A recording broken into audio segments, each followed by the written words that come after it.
Hi folks, Joe Biden here. I'm sitting with Tim Lewis, a retired federal judge who was nominated to the bench by a Republican president, confirmed by a Democratic Senate within 4 weeks of a presidential election. Hello everyone, that's right. And I'm living proof that President Obama's nominee to the Supreme Court, Chief Judge Merrick Garland, deserves similar consideration by today's Senate. Not only because Merrick Garland is recognized, I might note without exception, by the right and the left as one of America's sharpest legal minds and a model of integrity, but also because that's what the Constitution requires. The sitting president shall, not may, but shall nominate someone to fill a vacancy on the Supreme Court with the advice and consent of the Senate. That includes consulting and voting. Folks, here's how it works. For 17 years, I was chairman or the ranking member, that is the top opposition party person, in the Senate Judiciary Committee, which oversees nominations to the courts, all federal courts. I presided over 9 Supreme Court nominees, more than anyone alive. Some I supported and others I didn't. But every nominee was greeted by committee members. Every nominee got a committee hearing.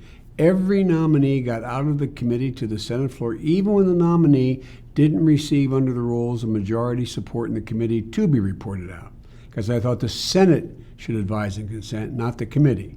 And every nominee, including Justice Kennedy, in an election year, got an up or down vote by the Senate. Not much of the time, not most of the time, every single time.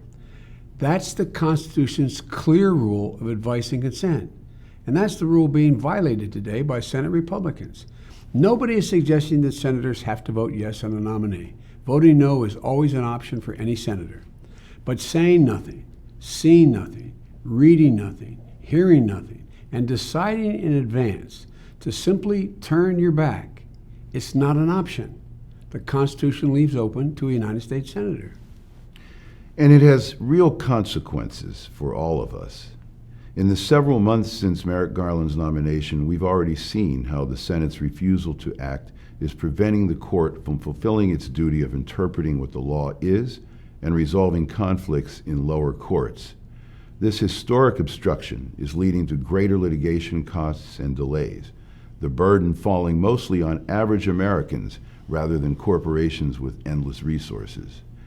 Unresolved decisions by the Supreme Court are leading to federal laws that should apply to the whole country being constitutional in some parts, but unconstitutional in others.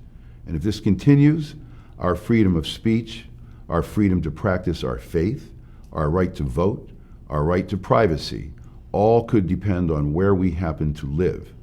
And the longer the vacancy remains unfilled, the more serious the problem. The greater confusion and uncertainty about safety and security. You know, if you have 8 justices on the court, Justice Scalia himself wrote that it raises, quote, the possibility that by reason of a tie vote, the court will find itself unable to resolve significant legal issues presented by the case. And if Republican senators fail to act, it could be an entire year before a fully staffed Supreme Court can resolve many of the significant issues now before it. Folks, there's enough dysfunction in Washington, D.C. Now is not the time to spread that dysfunction from the Congress to the Supreme Court. And we're better than what we are seeing.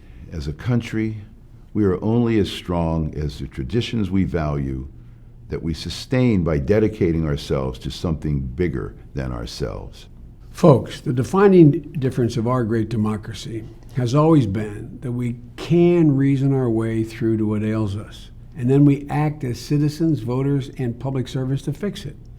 But we have to act in good faith, for unless we can find common ground, we can't govern.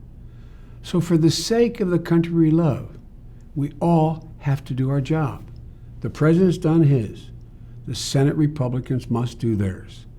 Thanks for listening, and I hope you have a good weekend.